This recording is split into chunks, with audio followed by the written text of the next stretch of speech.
Okay, good morning, everyone, and thank you for joining us this morning on the Clallam EDC Coffee with Colleen chat. As you can see, Colleen will be unable to join us this morning. She is in DC with the port staff. They are working on some FAA issues, and they're meeting with our congressional delegation. And so she wanted to apologize this morning, Nathan, that she wasn't able to hop on the call, but she's here in spirit, of course, always. And so this morning, of course, we have our guest presenter, which is the city manager from Port Angeles, Nathan West. We're happy to have him this morning. Good morning. If any of you were able to join our Port Angeles Chamber of Commerce luncheon last week, Nathan presented on the state of the city. And this morning he is going to present that once again. So if everyone could please put yourself on mute so we don't have any background noise in the back. That could be a distraction. And if you have any questions, please raise your hand or put it in the chat. And Nathan would be happy to answer any of those questions either during the presentation or at the very end. So looks like, Nathan, we have a very large group of people that wanted to join this morning to hear what you have to share with all of us. And I will continue to let people in. And it looks like you are on mute. So if you want to take yourself off, and I will give you the mic.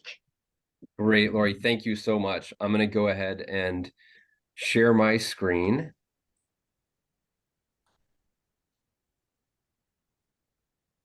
And it's going to be blank for a second.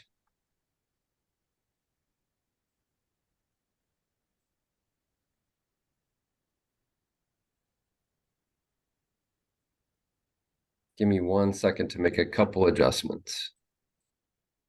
Absolutely.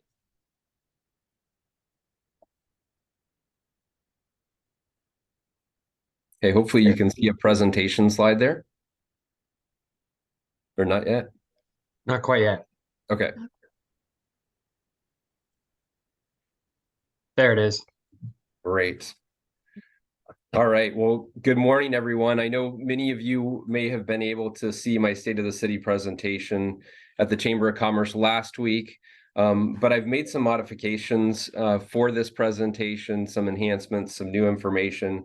There's going to be a lot of similar slides, but it is a little bit different in some places. So most importantly, I'm so grateful that you all are here, that you've taken the time to attend this morning, and really important to share first off that the State of the City is not just about the state of the city organization. It's about all the great things that every one of you are doing to make this community a better place. And every day I'm so grateful for the input of all of you, your different teams, and the ways that ultimately you help our city grow and move in a forward direction. So I want to say thank you for that.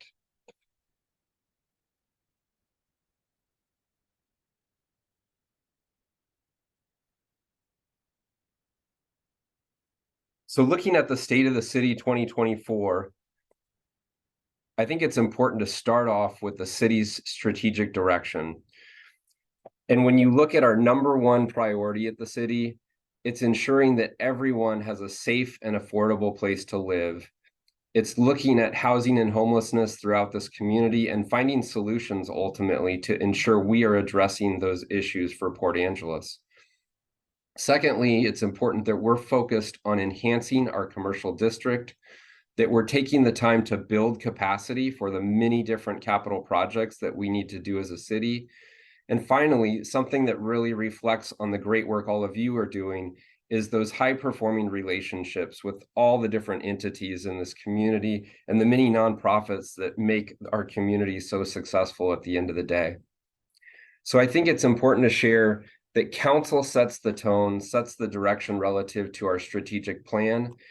And later this year, we're going to be coming back and creating a new strategic plan that may reset this direction. But for now, those 4 priorities I mentioned are really top of the list for Port Angeles.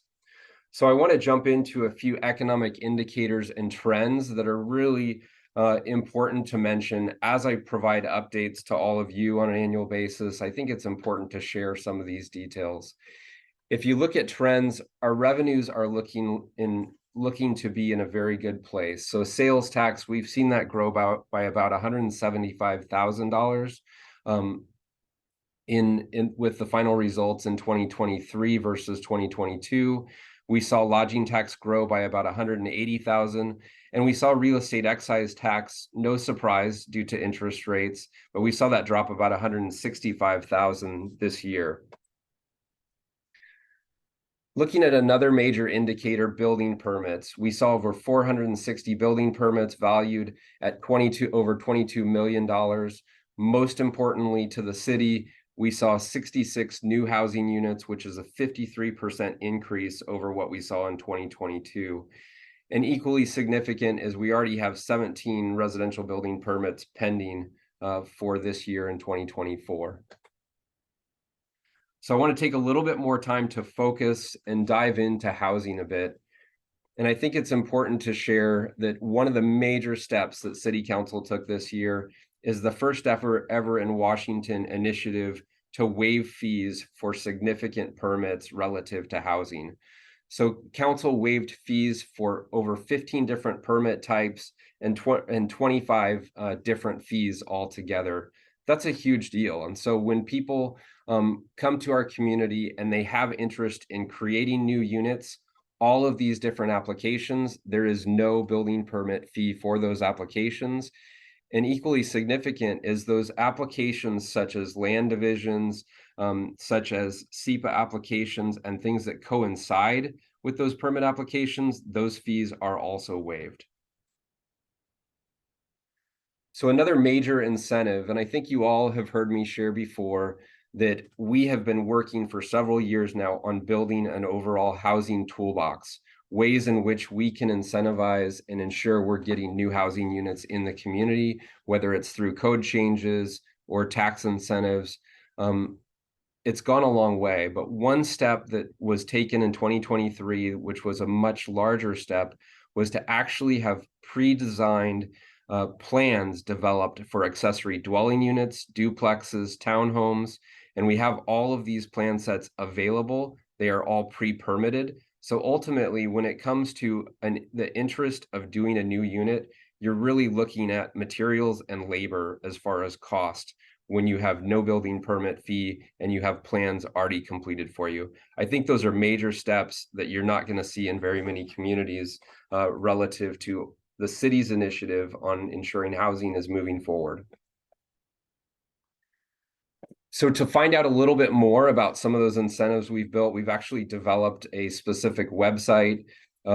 This is at www.cityofpa.us /affordable housing, and you'll find all the details there. But I want to talk too about some of the initiatives that we have going in 2024. Not all of them relate to housing, but I think it's important that there's absolutely a housing nexus there. I think one of the major issues that we've been dealing with over the last several months is short-term rentals. And while not everyone is happy with that outcome, and I think most are probably not happy with that outcome, I think it's important to share that we are so grateful for the investment all of you have made, for all the members of the public who took the time to weigh in and contribute to that process. But ultimately, we're implementing new license approach for short-term lodging, as well as a new mechanism to manage that type of short-term housing in the community. Additionally, we're looking at a thorough review of the comprehensive plan update. City Council approved a contract last night to move forward with a comprehensive plan exercise that will have a very intensive public process to that as well. And then finally, we're looking at pursuing a new approach relative to affordable housing.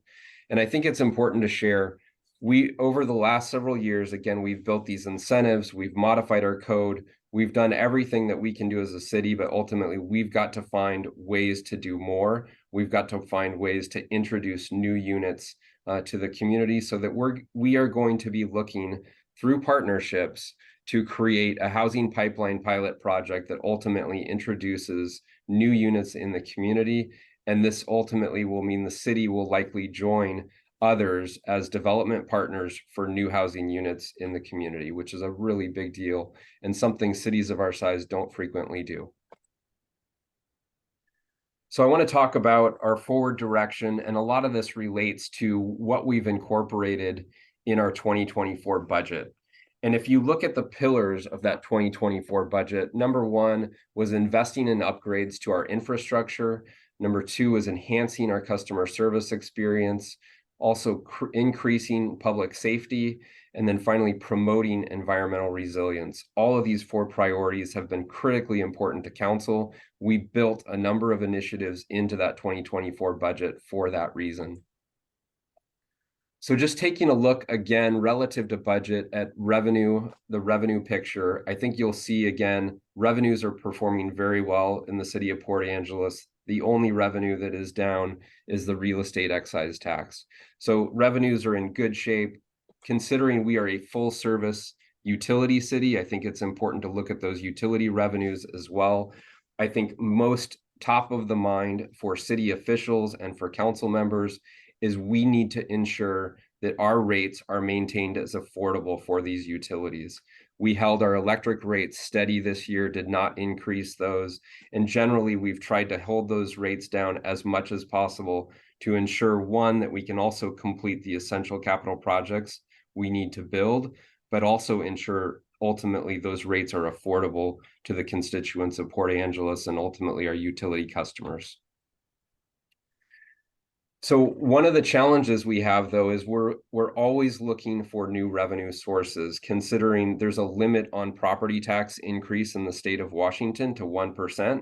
That really only equates to about an increase of $50,000 a year. When you compare that to some of the personnel costs and other cost increases that we see in our capital projects, that's not going to get us there. So council has done a really diligent job looking for new revenue opportunities. And this past year, they identified 6 particular areas for revenue growth, 3 of which already have been implemented, including the Transportation Benefit District, the new fines and fees, and short-term rental fees as well. So you all have heard me talk before about our mountain of debt, and ultimately in 2014, that was the starting point for some major debt, particularly related to our combined sewer overflow project, as well as the transition of our landfill to a transfer station. That was a big deal, and we have been working our way out of that mountain of debt as quickly as we can for a number of years now. And I'm very happy to say that we are almost completely done with that general fund debt. There's only $84,000 remaining, and within the next year, we expect to see that debt completely gone for the general fund, as well as you'll hear me talk a little bit later about some other savings that we have made to ensure that other debt in the utility areas also goes down. So I think it's important that we talk about fiscal responsibility. And as I mentioned, we've saved over $260,000 through early redemption of water and wastewater bonds. But we've also worked to distribute, in partnership with OLECAP, over $779,000 in utility relief. And this is just done over this last year, knowing we did a great deal of this throughout the pandemic, but this still continued in 2023, and it's a big deal relative to need in our community. So again, relative to fiscal responsibility, our finance department does an outstanding job. Again, they've received 2 awards relative to the city's budget work, and really proud of the work that they're doing. So now I'm going to shift and talk a little bit about some of our capital projects. So in 2024, we have over $40 million in capital projects planned, and about 12.8 million of that is just dedicated to transportation improvements. You'll hear me talk later about how so much of this is supported by major efforts that we've put in for grants, so that ultimately our local taxpayers are not seeing the entire burden of those costs. And overall, for the next 5 years, we've got about 132 million planned in spending on those capital projects. So looking at some of the investments in infrastructure that we've moved forward with, I think it's important to mention one, which is Ray Street. We've finished the first phase of Ray Street, which ultimately goes from the National Park Visitors Center all the way down to 8th Street, a really big deal, lots of really cool replacements. But what I think is so significant about this project is the amount of grant dollars that went into this project. This is very much started out as a quality of life project that really looked at how can we get that connectivity from the Discovery Trail and the downtown to the national park. And I think ultimately moving forward with this as a quality of life project, we knew that it was only going to move forward if the majority of funding came from grants. And ultimately we were successful doing that. And at the end of the day, there's other benefits that come out of that. And one of those things is we were able to replace 2,200 feet of water main as part of this project, which is a really big deal. This is an area where we saw quite a few failures in recent time. And so it's great to be able to also take the time while we are pulling up part of that roadway, ensuring that we get that infrastructure replaced and in the ground. So one that we're really excited about is the $16 million RAISE grant. And what I want to say here, so ultimately this grant was about extending the Discovery Trail from Bainbridge Island all the way to La Push. A really big deal. And ultimately the city stepped up to say, this is something that we will take on the management of. It's a big deal for us to do that, to be willing to take on that management. But simultaneously, I think it's really amazing the engineering staff and our planning staff at the city, what they were able to do to creatively ensure that the funds here are also working to some of the planned local improvements we have in the area, including future phases of the Ray Street project. So a really big deal, a very exciting project. And again, it goes a long way to further the great Discovery Trail that we all share throughout Clallam County. Signal controller upgrades. This is a big project, but again, major grant funding, $5.6 million coming from grants to ensure we're getting more pedestrian friendly signals, but also less noisy for the downtown. I think a number of people have reached out and said, we're tired of hearing the noises and the repeated calling in the signals in the downtown area. And this is a big fix for some of those challenges that we see in downtown Port Angeles. So we're also doing some major extension of bike lanes as we look at paving opportunities. So this year, one of the areas that we'll be repaving is the 8th Street area. And so we're looking at a redesign that incorporates bike lane opportunities along the way. So this is an exciting project to see. And last night, I will say council also approved another grant that ensures the bicycle corridors are also connected over to the 10th Street area where we've also put in some really nice bike lanes. So as I've said before, the city cannot do it without great partnerships. And I want to highlight a great partnership with Clallam County that we're so appreciative of. I think as you look at some of the bids that we saw last year, many of those bids came in high and ultimately in some cases had to be rejected because we could no longer afford the project. And one of the challenges is when we wanted to chip seal roads, the cost of rock and the cost of people coming from outside our area made it cost prohibitive for us to actually move forward with that project. But in partnership with Clallam County, we've been able to partner on seeing how we actually stockpile and store and acquire that rock, and ultimately got better pricing by partnering with Clallam County. So we're very grateful to the Clallam County Roads Department as well as the commissioners. So I know we've talked about this for several years. We continue to see the timelines change for some of the impacts that we will see for fish barrier removal throughout the Port Angeles community and beyond. Many of them will be really big deals. I think Tumwater fish barrier removal is probably the first one we'll see right now. It's currently planned for starting early in 2025. I think right now that timing would be good. I certainly hope the timing doesn't slip again now that there are actual contractors involved. But I do want to share, I feel like WashDOT has done a really good job reducing the timeframes for impact to our community members. There will still be challenges for us, but we've come a long way from those initial conversations with WashDOT, where we were looking at months of impact relative to these projects. So the other one that we're highly focused on is the Lees and Ennis Creek fish barrier removal, as that will result in periods of time where we have lane closures. And as you all know, that area is significantly bottlenecked. So that is one we're also watching, but right now that too is scheduled for early next year. If that schedule sticks and the changes and incentives they've built into those contracts, it should be a much better situation.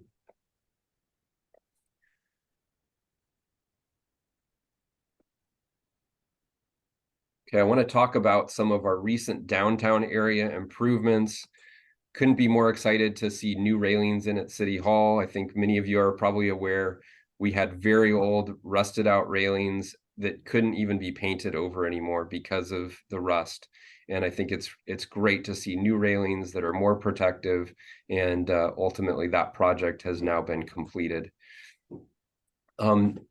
Another project that I think everyone will recognize, this is a project that was held up in permitting for multiple years, unfortunately, and a really difficult one to permit, but also a fairly simple one where we had some tree roots that created a trip hazard on the sidewalk, and ultimately we had to shut down the sidewalk while we obtained permitting to do this. And here's what it looks like today. So really excited about having that complete, and the open pathway to City Pier and the many events that we see out there. This is a very welcomed improvement that's long overdue. I think you may have also heard we have some challenges with the tower out on City Pier, and we're working to have that improved. This is a fairly rapidly moving contract where lodging tax contributed a substantial amount of funds to ensure that this tower is restored, repainted, and ultimately made safe at the end of the day. One that I'm really excited about is the tree and sidewalk replacement in downtown. I think this is a project too that's a bit overdue. Many of our tree grates in downtown have actually had the tree trunk grow into them and are not removable at this point in time. So this project will really help that. It'll fix a number of challenges that we see where we have standing water sometimes in areas of downtown, but really excited to see this project happening in the downtown. So I want to talk about a few capacity improvements, and one of those is wastewater. So we invested substantially in a forced main replacement along Marine Drive. We really appreciate the patience of all of you as we did that project last year. And we have successfully received over $740,000 to fund repaving of Marine Drive between Tumwater Truck Route and Hill Street. So hopefully it won't be bumpy much longer. But again, really important project relative to enhancing wastewater capacity upstream in the west end of Port Angeles. So really great that we now have this infrastructure in, and it'll improve a lot of the housing outcomes that we're looking to achieve. Both our wastewater and water treatment plants have received excellence awards in 2023. They're doing great work. It's being acknowledged at the state level, and we're just really appreciative of how hard they work and all that they do to ensure, one, you have clean water to drink, and that we have a place for wastewater to be successfully treated.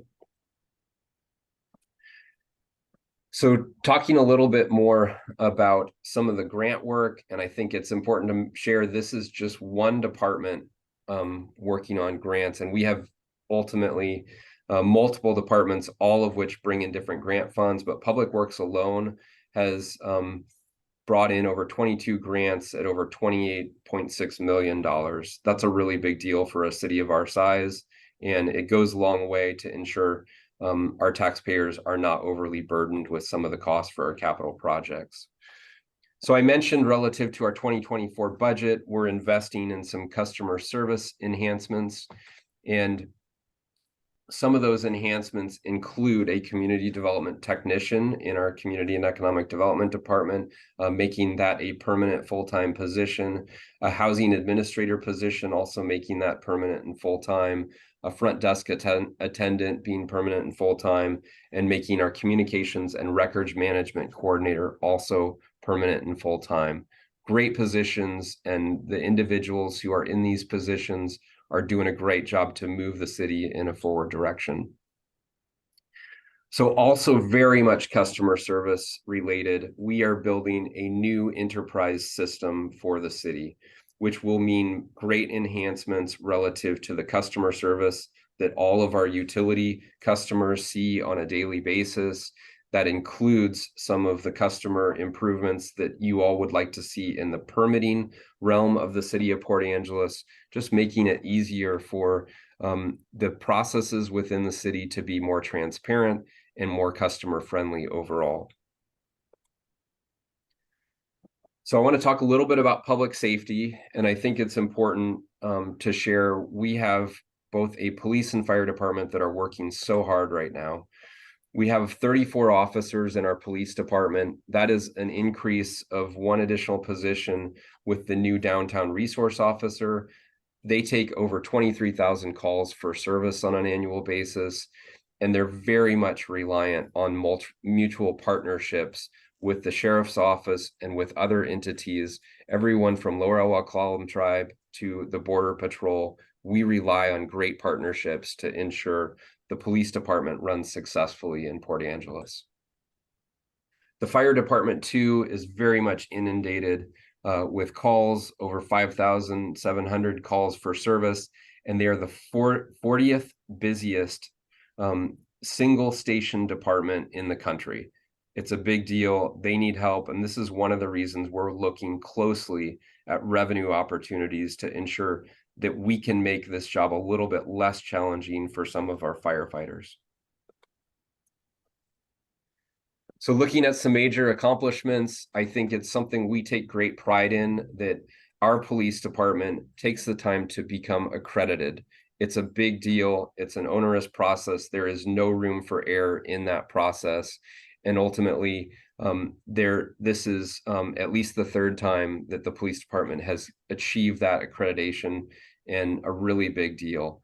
I think it's important to share partnership, that we have partnership extending all the way to Kitsap County relative to our ability to investigate crimes within the community, and that we are continuing to work hard at recruitment of our PENCOM communications officers, which is one of our most challenging areas to keep staffed. As you can imagine, that is an extremely difficult job, and we've built in a number of incentives to get more people in that area. So some more major accomplishments for the fire department. We've logged over 8,000 hours in training. These individuals had just graduated from the National Medical Education and Training Center after 15 months of training. But ultimately, just great to see the investment. And these are 3 new, very happy paramedics that are part of our fire department.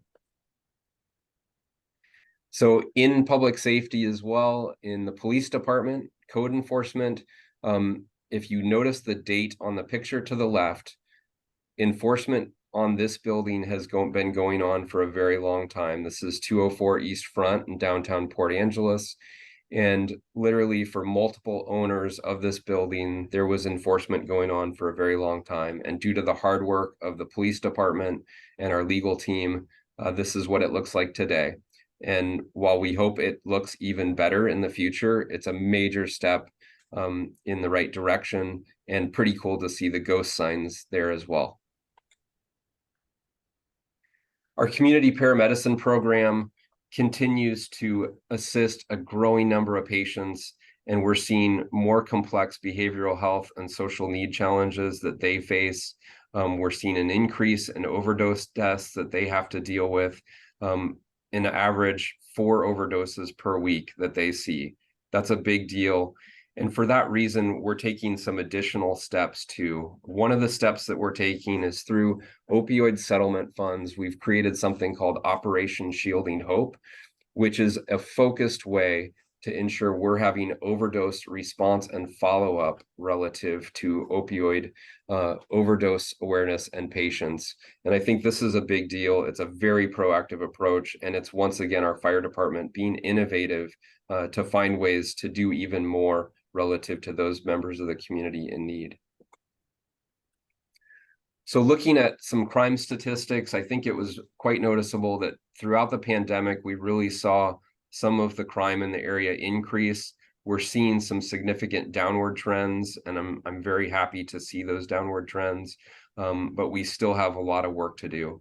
And I think this is indicative of how busy our police department actually is, and with just 34 officers, that's a lot of different crime and prevention to think about. So one of our major priorities is environmental resilience. This was a priority in our 2024 budget, and this is something I'm really excited about. I think this is an area where the city has set the tone relative to our climate resiliency plan. It's a great example plan that's shared throughout the state of Washington, a really big deal.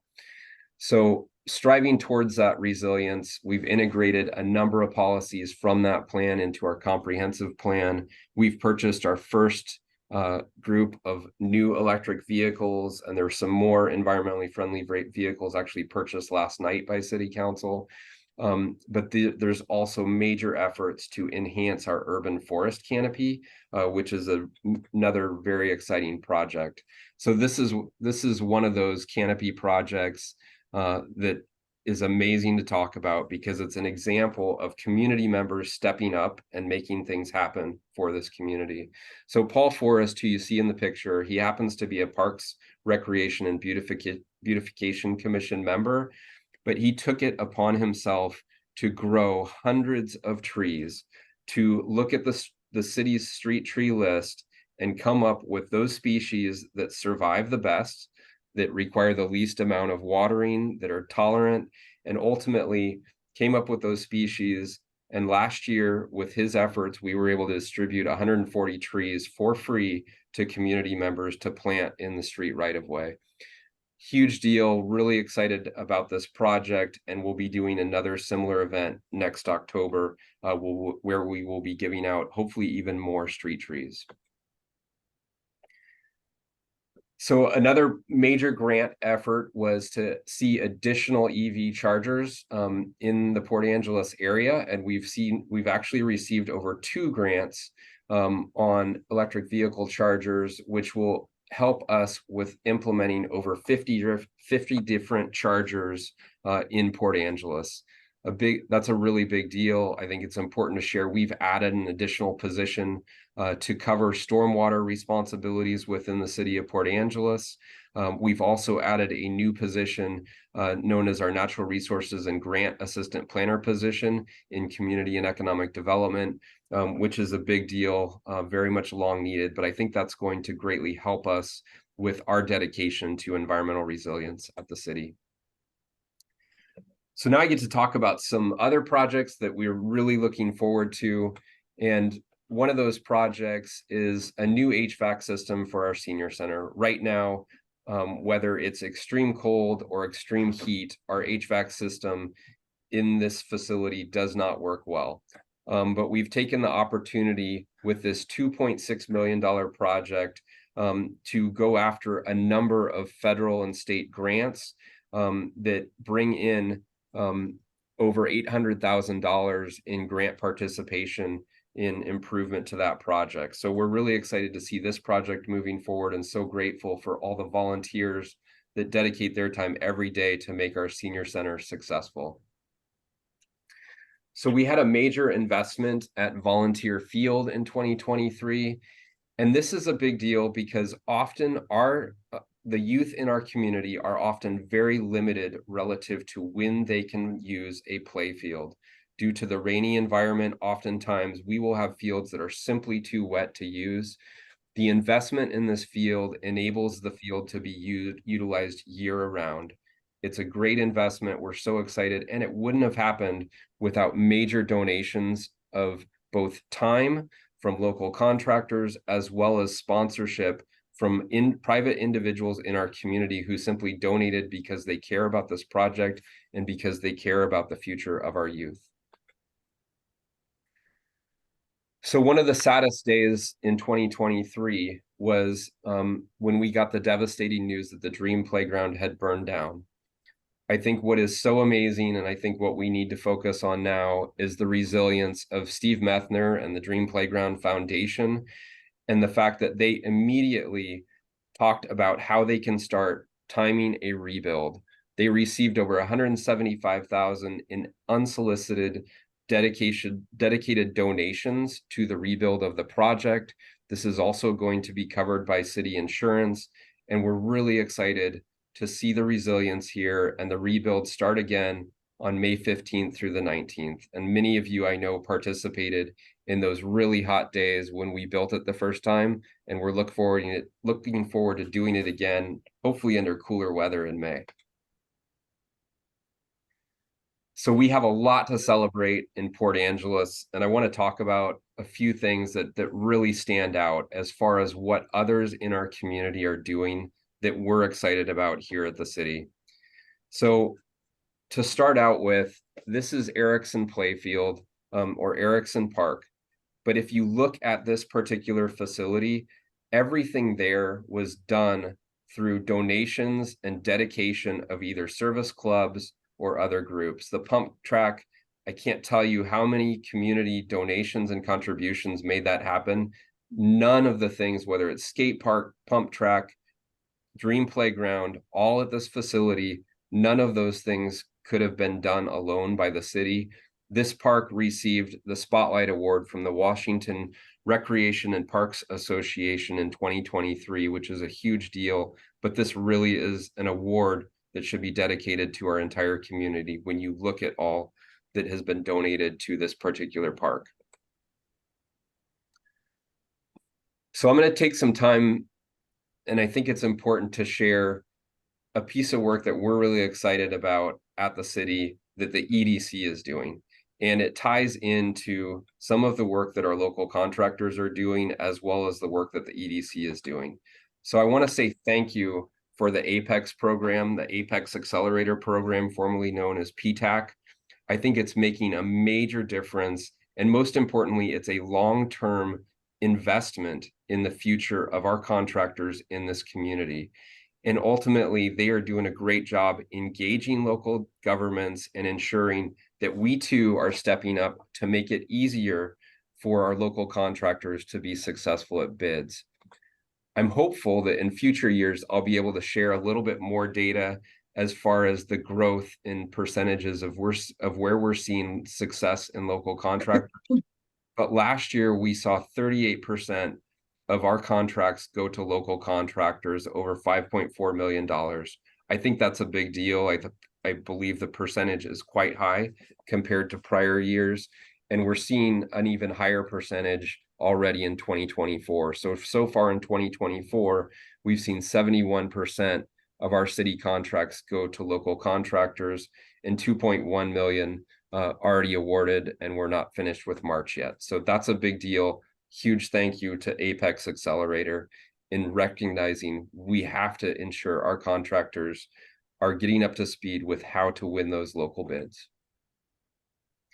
So I'm also so grateful for the childcare investment in our community, and we have multiple entities going a long way to ensure that investment is successful and that our youth in this community are taken care of, not just for today, but for the future.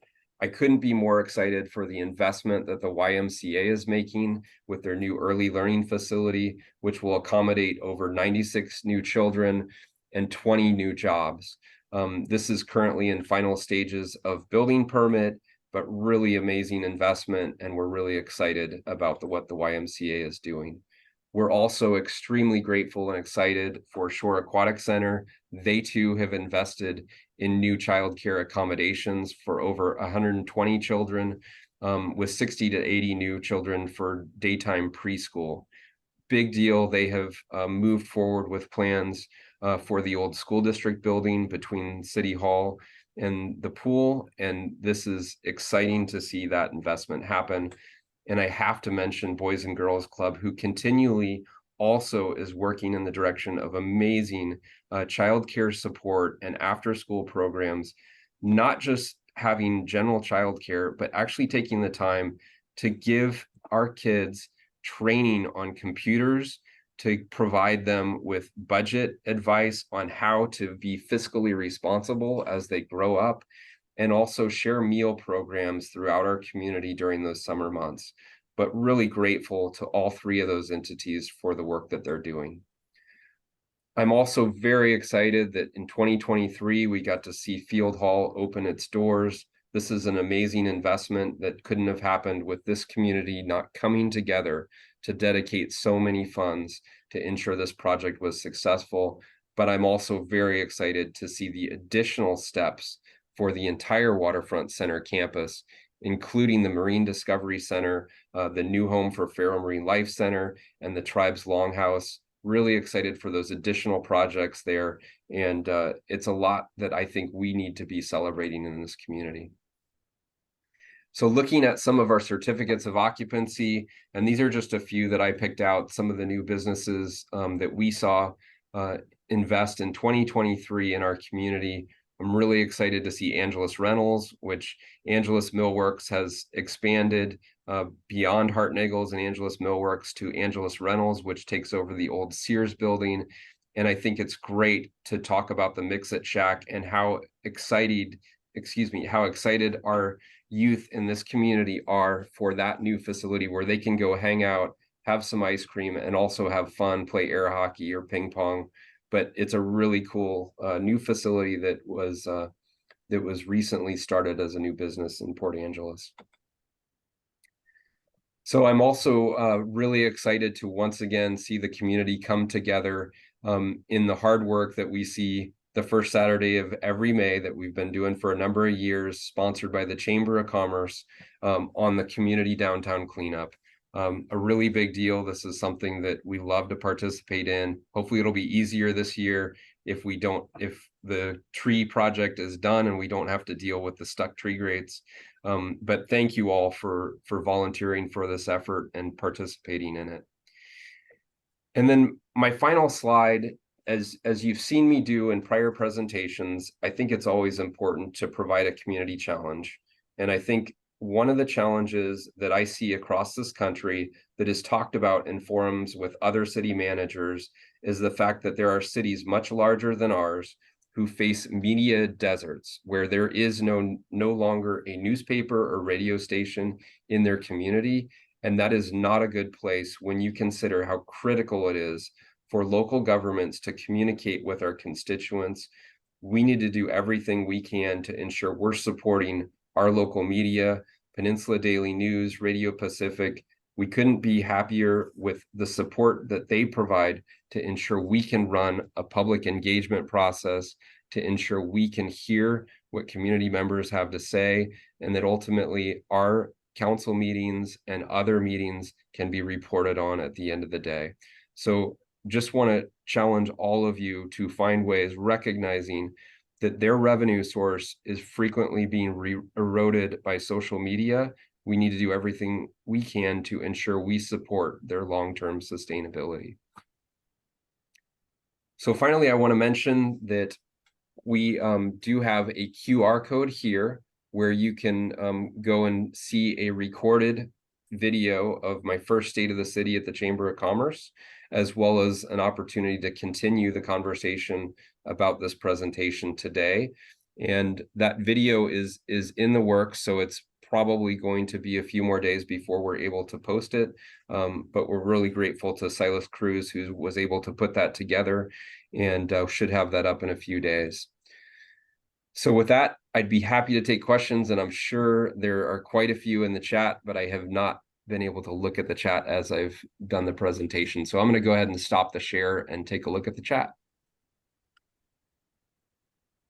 Thank you, Nathan. Awesome. I do want to mention when you gave a shout out to Apex, because I know we've got two of the EDC staffs, Rebecca Miller, who is our program manager for that program, and then we just onboarded Gabriel Bugarin, who is an Apex counselor. So I saw in the chat, Rebecca gave a shout out for you, saying thank you to this program that we have within the EDC that's making a great difference in our community. I also wanted to shout out when you were talking about media sustainability. When you talk about the EDC, we support both of these entities. We just had our EDC annual gala, and Radio Pacific was awarded Business of the Year through the EDC Championship Awards this year. So note to that. And then with our Boost program and working to assist hundreds of businesses in our local community, we did partner with Sound Publishing, Peninsula Daily News, to provide those partnerships, so for sustainability in our community, which is really great. So one of the questions that are in the chat for the waterfront, to piggyback on the construction of things down at the waterfront, will the hotel and the condo projects start still in 2024, or are there some pushbacks for these two projects? I am not aware of any pushbacks for those two projects, but I also don't have until we see those in for well, I would say at this point there for the hotel, I think from a building permit perspective, it should be ready to go. For the condo project, we have not seen a building permit yet, but a number of other permits have been tackled, including a minor deviation. I believe it's, I'll get it right in a second, but there is another permit that extended the height for that project that is already done. And prior to that, there was a conditional use permit approved. So some permitting has done, but at this point, we have not seen a final design for the condo project. Thank you.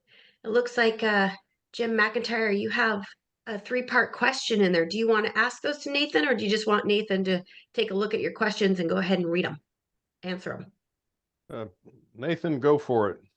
No need for me to read the questions to you.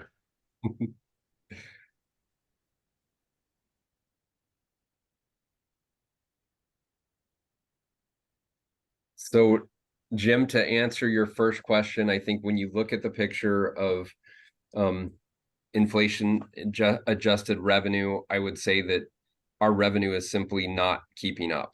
And ultimately, you know, inflation impacts us in a number of ways, but probably most significant is the cost of personnel. That is a very large portion of our budget. And ultimately, as we see the costs of personnel grow, and that can happen in a variety of ways, but we have 5 different bargaining units, and ultimately the long-term revenue picture becomes a challenge when you compare the current trends as well as inflation. A development partner for housing, I think I would have a very open mind as to what that is. I think there's a number of ways, and I know some on this call have probably been through training like I have on public-private partnerships, or P3, within Washington State. It's somewhat of an innovative process of how there's different ways to work partnerships to make a project successful at the end of the day. So in one hand, the city could be a property owner and work on a development deal with a developer where that property transfers to the developer to actually produce housing at the end of the day. There's probably a number of scenarios that you could do, but I think ultimately we're very open to partnerships there.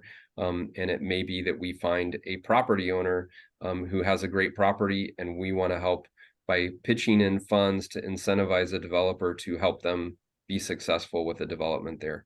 But quite a few opportunities there. And then number 3, does the city government have a metric for the amount of private capital formation in the city?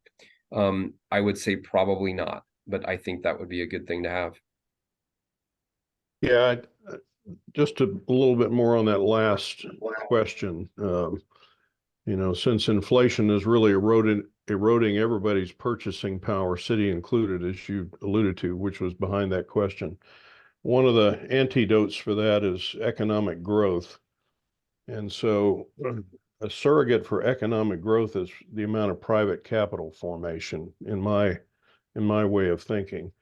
So it's if the city really needs to grow revenue, and you do, a way to do that is to concentrate, focus hard on exactly how to encourage private capital formation, which then turns into economic activity and so on and so forth. And you know, so I would encourage some thinking on that. Yeah, thank you, Jim. All right, Nathan, it looks like Lori has a question. It says last night the city council appointed a permanent resident of Kenmore, Washington to the Port Angeles Lodging Tax Advisory Committee. Even though there were two qualified or equally qualified local candidates that applied for the position, can you give any insight as to why the candidate was considered to be the better addition to the committee to make decisions on behalf of local people, even though she doesn't live here, as compared to the two local candidates? Yeah, I can say that I was not a part of that subcommittee discussion that evaluated all the candidates, but ultimately that individual did qualify to apply.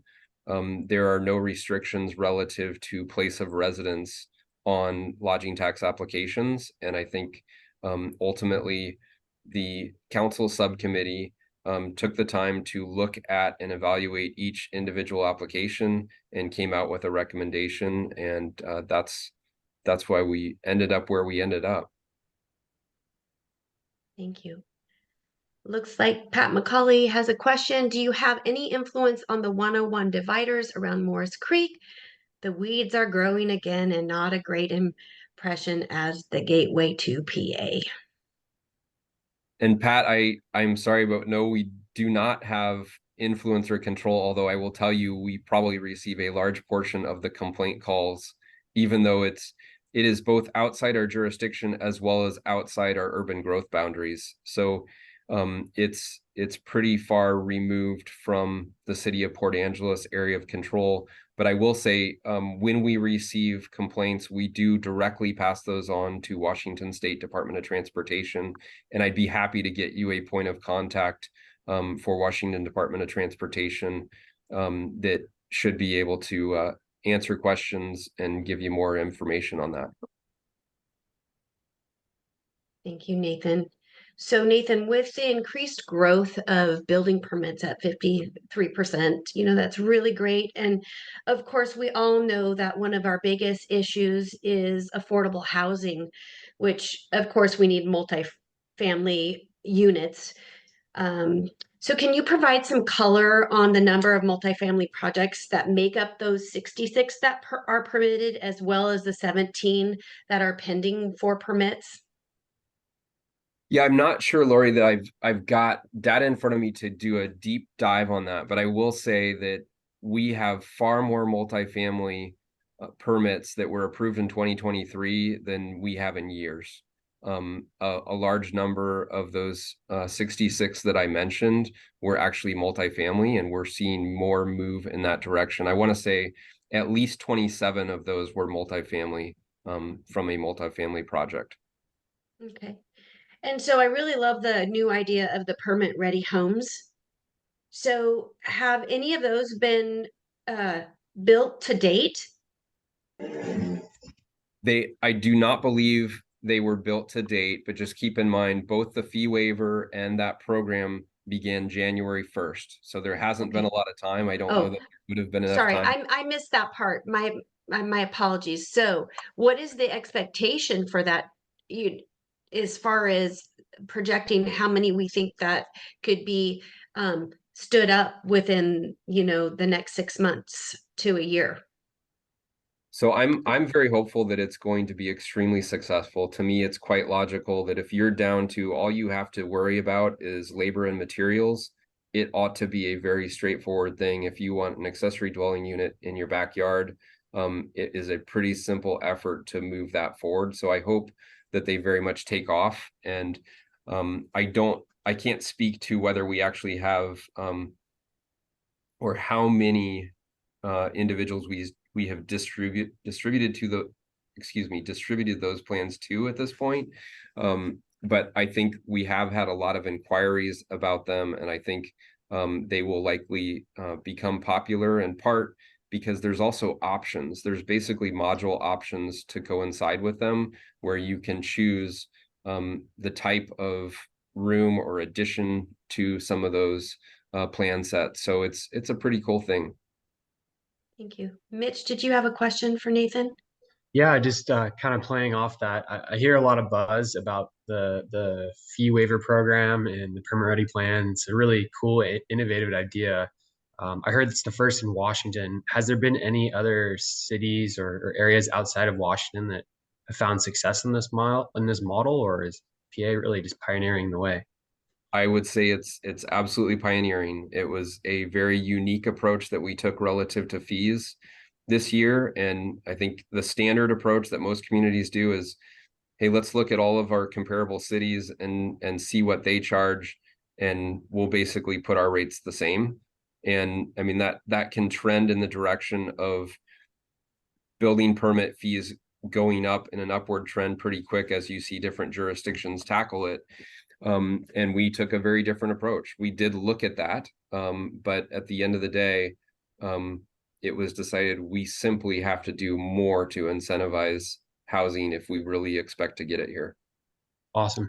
And I think it's a pretty cool thing to think about. If you think about a $10 million multifamily project, ultimately you're probably saving in excess of $100,000 in permitting fees, which is a big deal.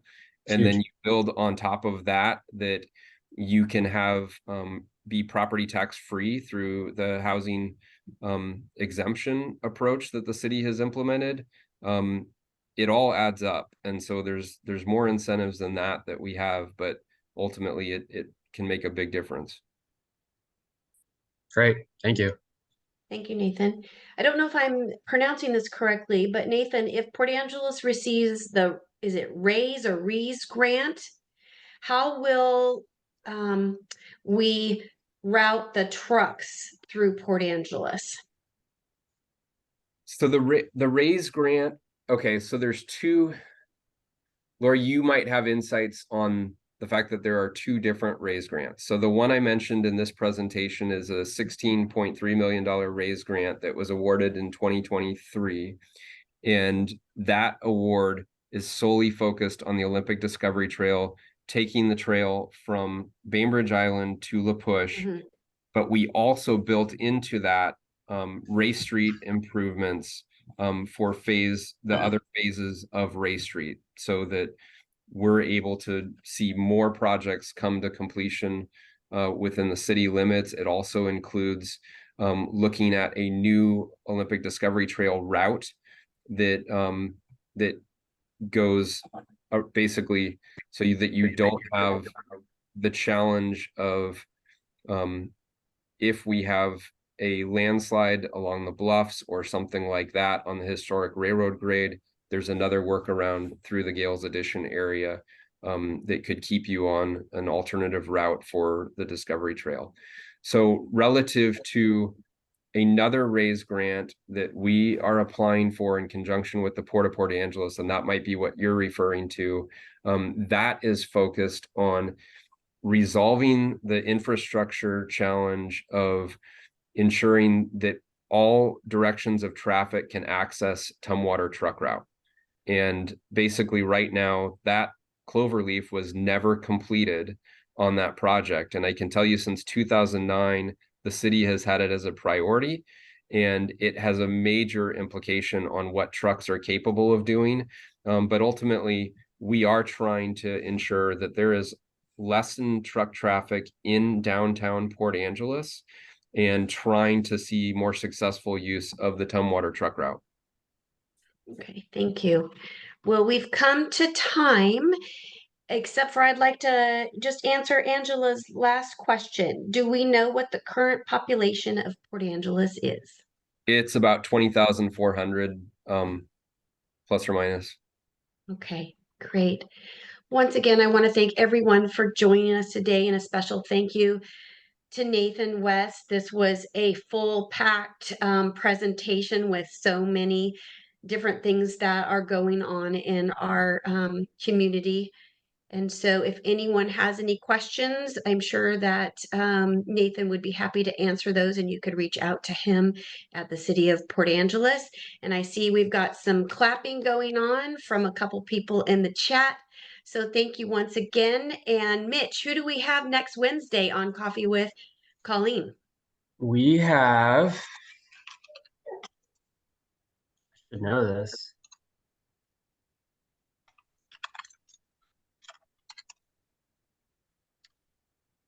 Oh no,